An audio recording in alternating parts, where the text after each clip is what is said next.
Hey everyone, this is Keith, the Power Platform Team Lead at Innovia Consulting, here to show you a little bit about Power BI to get you started. So here we're looking at a report that's part of the Microsoft Dynamics 365 Business Central report pack for finance that we offer here at Innovia Consulting. So I just wanted to take a through just a few of the different reports so you can see what you're looking at and the kind of things that you can do. So once you become a Power BI customer, all your users have to do is navigate to powerbi.com.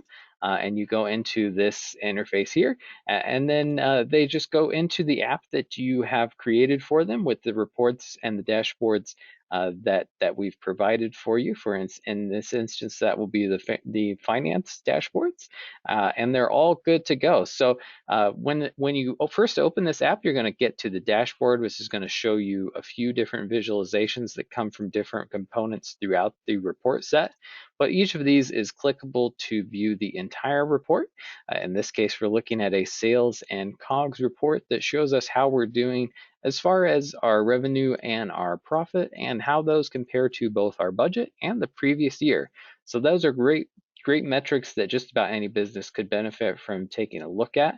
We also have things like tracking your purchases to see how those are doing. We have a shipping dashboard that shows you both how well you're doing as far as your shipments that go out, and how your vendors are doing for supplying you with the shipments that you purchase on time.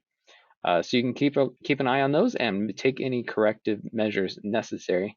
And we even have things like accounts receivable. You can see all the invoices that are out, how many days they have left. I mean, we can sort it by that as well to see how we're doing, what customers we need to be talking to get the payments that we want. So obviously a great way to track your collections program, what's going on as far as what people owe you.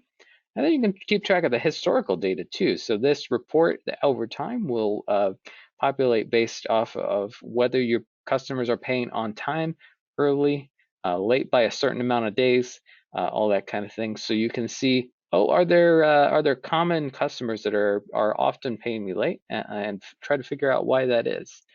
So these are the kinds of insights that you can build through Power BI, and I hope this brief demonstration has kind of whetted your appetite. We can also do custom reporting for you as well. We'd love to talk to you about that. So hopefully this gives you a good idea of what to expect, and we'd love to talk to you soon.